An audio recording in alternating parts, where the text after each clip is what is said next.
Hello guys, I am Neeraj Singh from channel NSync Classes. Student, today we will discuss about transportation in plants and animals, chapter 8 for class 7.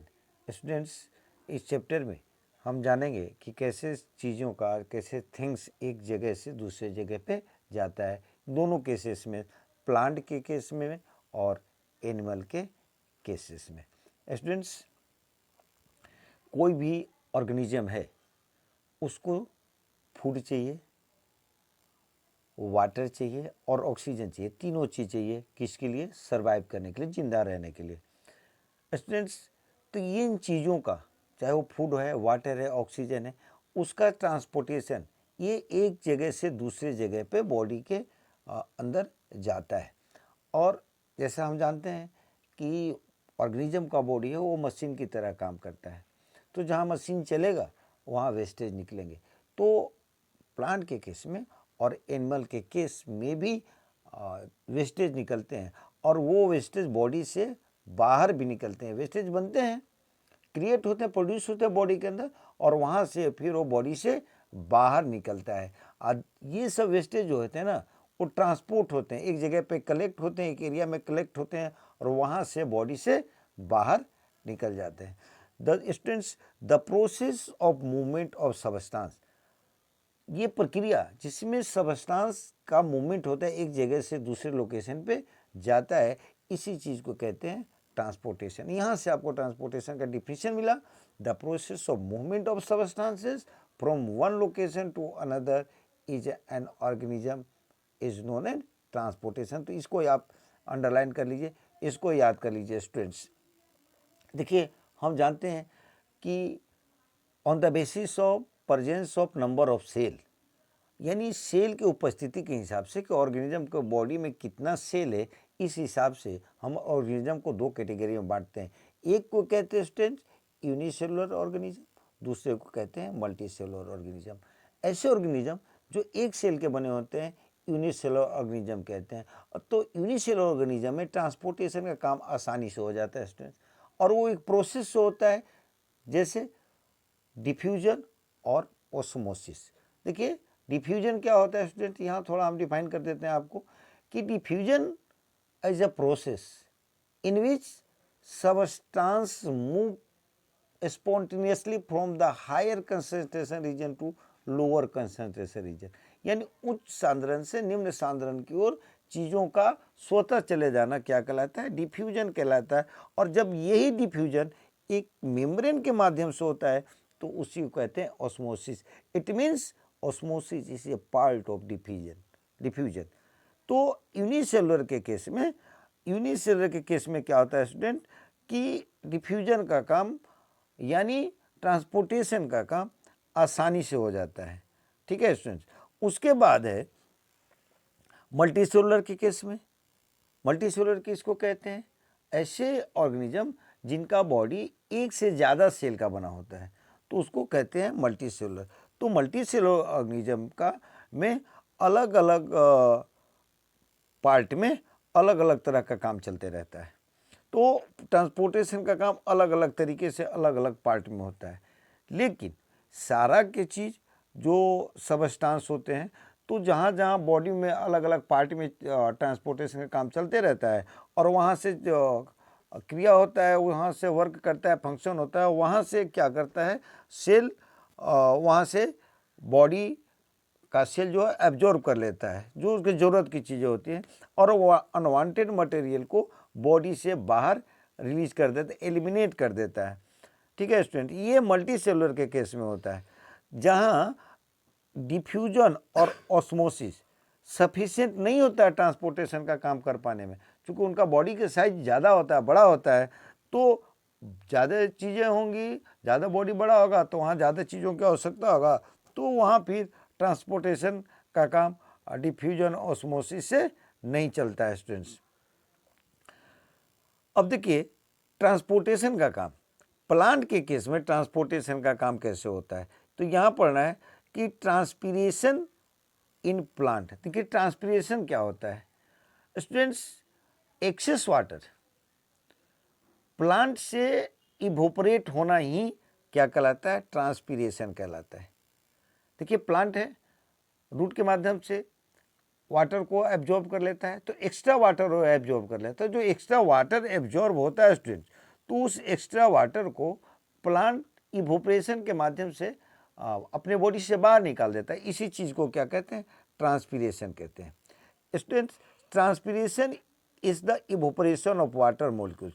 क्या है transpiration? क्या water molecules का evaporation है student. In the form of, किस form में होता है? तो वेपर के फॉर्म में होता है।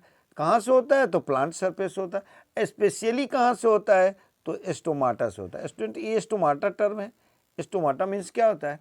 A tiny holes present under the surface of leaf is known as stomata.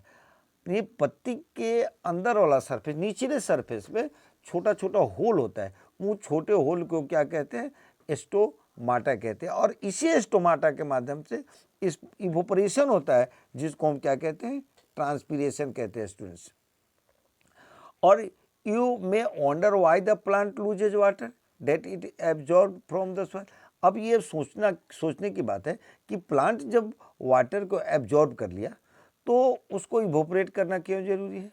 तो students, the plant absorb water and mineral nutrient from the soil. आप पढ़ें कि जो प्लांट होता है वो वाटर और मिनरल कहाँ से एब्जॉर्ब करता है? सॉइल से एब्जॉर्ब करता है। While most of the mineral are utilise, ज़्यादातर मिनरल जो होता है उसको प्लांट यूटिलाइज कर देता है, उसको काम में ले जाता है। The water is not fully use, लेकिन वाटर को पूरी तरह यूज नहीं कर पाता है। और यही अनयूज्ड वाटर जो होता है वो इवोपरेशन के माध्यम से, ट्रांसपीरेशन के माध्यम से बॉडी से, प्लांट बॉडी से बाहर निकल जाता है। इसी चीज़ को क्या कहते हैं? ट्रांसपीरेशन कहते हैं। अब सिंपल भाषा में अगर इसको डिफाइन करना है तो सीधा आप डिफाइन कर दीजिए कि extra water evaporated by the plant through stomata is known as transpiration. Students, आगे देखते हैं। जैसे देखिए एक चीज़ देख लीजिए, ये फिगर को हम समझते हैं एक बार। देखिए क्या होता है, ये देखिए आपको दिख रहा है क्या है कि ये प्लांट है, ठीक है स्टूडेंट। ये देखिए प्लांट है, ये लिप्स दिखाई दे रहा है, ये सारे लिप्स हैं। ये क्या है? देखिए ये स्टेम है, इसका स्टेम दिखाई दे रहा है। ये सब क्या है? रूट्स हैं। देखिए रूट्स के अंदर छोटे छोटा हेयर लाइक स्ट्रक्चर आपको दिख रहा है। ये सब हेयर लाइक स्ट्रक्चर जो आपको दिख रहा है, ये क्या है? इसको रूट हेयर कहते हैं। और यहीं से क्या होता है? ये पानी एब्जॉर्ब करता है स्टूडेंट्स। ये देखिए ये सब रूट हेयर, देखिए वाटर पीला पीला आपको दिखाया हुआ बूंद बूंद वाटर मॉलिक्यूल्स है। और यहाँ से क्या कहते हैं? एब्जॉर्ब करके ये बॉडी के ऊपर, यानी बॉडी के ऊपर कहने का मतलब कि स्टेम के माध्यम से जहाँ खाना बनता है, आप जानते हैं कि जहाँ लिप्स है वहाँ खाना बनना है, वहाँ तक पहुँच जाता है। और इसके बारे में ये सक्शन प्रेशर है या कैपिलरिटी है या water absorb by the root hair, ये यहाँ तक तो आपको ठीक है कि इस रूट हेयर के माध्यम से क्या करता है? एब्जॉर्ब कर लेता है वाटर को। ठीक है स्टूडेंट्स, यहाँ तक तो आप समझ ही रहे हैं बात को कि ये रूट हेयर है, यहाँ से वाटर को एब्जॉर्ब कर लेता है। ये वाटर मॉलिक्यूल से पीला पीला दिखा रहा है। सेकेंड प्रेशर है। चूँकि अब देखिए इधर कंसनट्रेशन, हमने आपको बताया कि डिफ्यूजन क्या है? डिफ्यूजन जो है वो स्पॉन्टेनियस मूवमेंट है from the higher concentration to lower concentration. देखिए अगर सॉइल के अंदर क्या है? वाटर का कंसनट्रेशन ज़्यादा है, लिप्स में कम है, तो इधर से इधर ये जाना स्टार्ट कर देता है। देखिए स्टूडेंट, इस तरह से जाना। देखिए ये डिफ्यूजन होता है। Higher concentration water molecule, soil molecules में वाटर का कंसनट्रेशन ज़्यादा है, लिप्स में कम है, तो इधर से इधर जाना शुरू हो जाता है। इसी चीज़ को तो डिफ्यूजन कहते हैं स्टूडेंट्स। ठीक है, तो ये डिफ्यूजन होता है। जब मेम्ब्रेन के थ्रू हो गया, यही चीज़ जब मेम्ब्रेन के थ्रू हो जाता है तो हम उसको क्या कहते हैं? ओस्मोसिस कहते हैं। तो इस तरीके से वो ऊपर की तरफ ही जाता है। बाकी इसका डिटेल अपर क्लासेस में पढ़ने हैं स्टूडेंट्स, यहाँ बस इतना ही अब समझ लीजिए। स्टूडेंट देखिए, transpiration is beneficial to the plant. जो ट्रांसपोर्टेशन है वो प्लांट के लिए क्या है? लाभदायक है। वो प्लांट के लिए लाभ पहुँचाता है। It creates the suction pull which help water to transport the great height of the tall tree. Tall tree में क्या होता है? ये सक्शन प्रेशर बनता है। ठीक है स्टूडेंट, जैसे सक्शन प्रेशर पाइप के थ्रू, जाइलम के थ्रू चूँकि ऊपर चढ़ता है, अपर क्लास में पढ़िएगा, जाइलम के थ्रू चढ़ता है, तो ये प्रेशर क्रिएट करता है और लंबे लंबे ट्री में आसानी से पहुंच जाता है स्टूडेंट्स। देखिए it also help to the lower plants.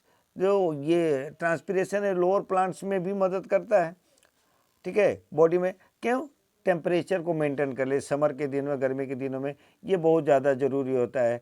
It may be called a necessary evil, ठीक है स्टूडेंट, क्योंकि वो टेम्परेचर को रेगुलेट करता है। गर्मी के दिन में टेम्परेचर को रेगुलेट करेगा। आप ये से अनुमान लगा लीजिए कि एक जो सिंगल मेज प्लांट होता है, मेज प्लांट मतलब मक्का का जो प्लांट है, वो loses about 245 litres water through the transpiration one growing region. एक बार जब वो ग्रो कर जाता है पूरा, जर्मिनेशन से लेके वो पूरा जब उसका सीजन ख़त्म हो जाता है, यानी एक सीजन में वो 245 लीटर वाटर को क्या करता है, ट्रांसपिरेशन कर देता है, यानी इवोपरेट कर देता है एटमॉस्फेयर में वाटर वेपर के माध्यम से वाटर को। अब देखिए स्टूडेंट, ट्रांसपोर्टेशन इन एनिमल्स ये हम अगले वीडियो में पढ़ेंगे। तब तक के लिए थैंक यू।